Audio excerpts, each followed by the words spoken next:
Merci, Monsieur le Président. La recherche de la vérité comporte une dimension universelle.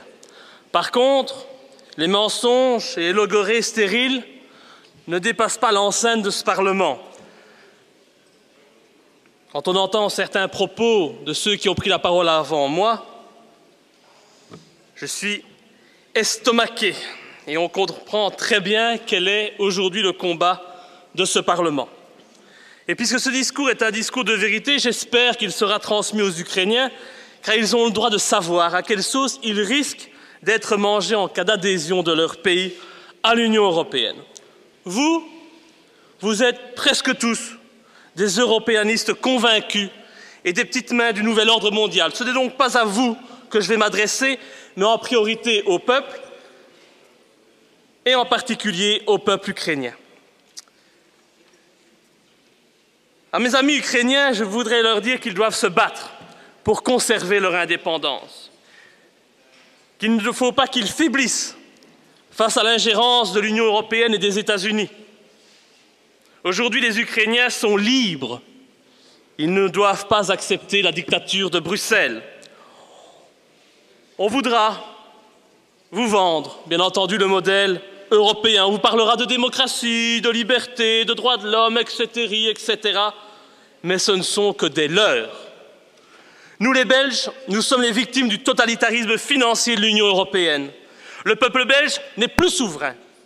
Ceux qui dirigent nos pays, ce sont les banques, ce sont les lobbies. Nous avons perdu les manettes les plus stratégiques de la Belgique. Nous acceptons, par la trahison évidente des élus de la nation, toutes les injonctions de l'Europe, y compris son désastreux et antidémocratique mécanisme de stabilité. Dans quelque temps, nous subirons les conséquences du traité transatlantique, comme nous subissons déjà aujourd'hui les conséquences de l'anéantissement de nos frontières. Et l'objectif est que nous ne soyons plus maîtres chez nous. Pourtant, chaque peuple a le droit d'être maître chez lui. Et je dirais donc aux Ukrainiens de se renseigner et d'agir avant qu'il ne soit trop tard. Nous devons sauver l'Ukraine des désastres que nous sommes en train de vivre depuis la création de l'Europe telle que nous la connaissons aujourd'hui. Cette Europe antisociale, cette Europe pour laquelle seul l'argent compte, cette Europe antidémocratique qui n'élit même pas ses dirigeants, cette Europe prétendument institution de paix qui part aujourd'hui en guerre aux quatre coins du monde à la moindre occasion. Cette Europe qui met à mal nos usines, nos emplois et nos travailleurs, cette Europe des banques, cette Europe qui nous opprime, cette Europe qui réduit notre qualité de vie, cette Europe du dumping social, eh bien cette Europe immorale, l'Ukraine, elle n'en a pas besoin. Et je vous rassure, je ne serai pas très long, car parfois, une seule image parle plus qu'un long discours, il y a des signes qui ne trompent pas. Bernard-Henri Lévy, ce grand moralisateur milliardaire, cet intellectuel plus politicien de bas étage qu'écrivain de seconde zone, ce sioniste convaincu, Bernard-Henri Lévy est revenu en Ukraine pour vendre aux Ukrainiens l'Europe. Bernard-Henri Lévy. Ah, quelle horreur! C'est pire qu'Elio, lui encore. Là où BHL passe, la liberté et la démocratie trépassent. N'oublions pas que cet homme nous a vendu le printemps arabe. On voit le résultat en Tunisie, en Égypte, en Libye.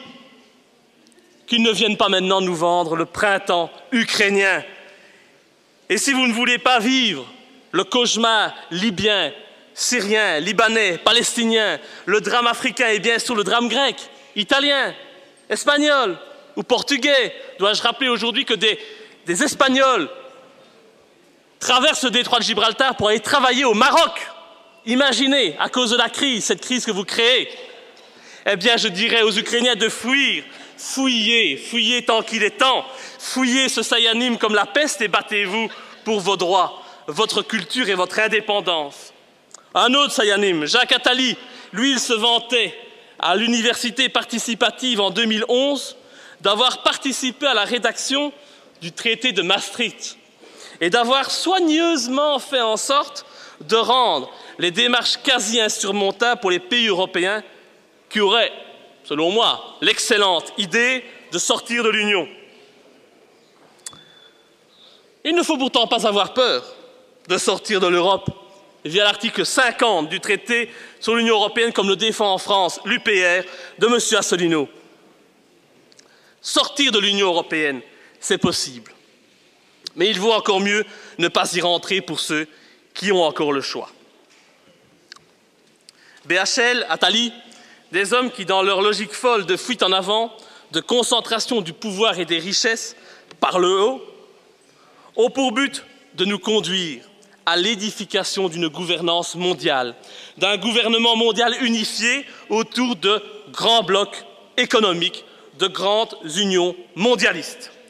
Les peuples sont de plus en plus affaiblis, rabaissés, dominés par une petite élite cupide. Debout les Belges, debout les Ukrainiens, nous devons agir tant qu'il en est encore temps.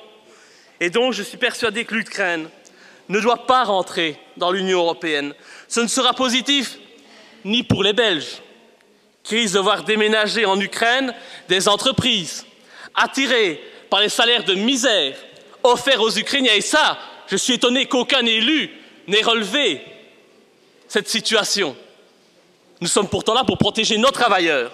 Le salaire moyen en Ukraine, il est de 300 €.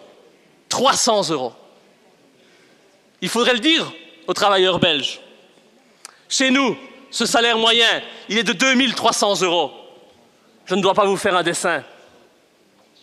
Nous ne devons pas encore affaiblir nos travailleurs. Mais l'adhésion de l'Ukraine à l'Union européenne ne sera pas positive non plus pour les Ukrainiens.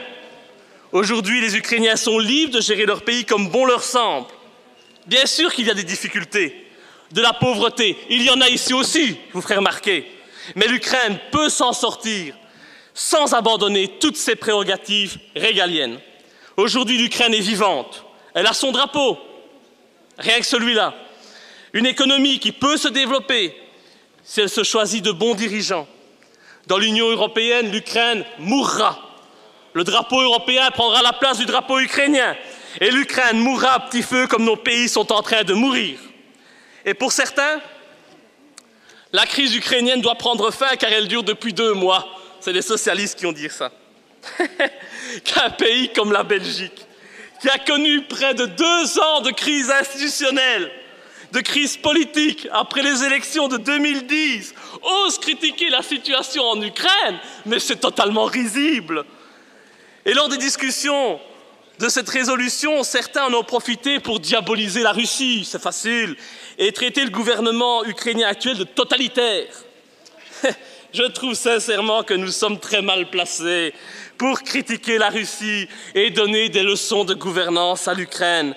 Des élus comme vous tous, qui ont démissionné et qui ont livré, oui monsieur, notre pays à des instances européennes non démocratiques, qui n'ont aucun compte à rendre au peuple d'Europe, devraient se taire au lieu de venir dire des mensonges à la tribune du Parlement et faire preuve d'une telle arrogance.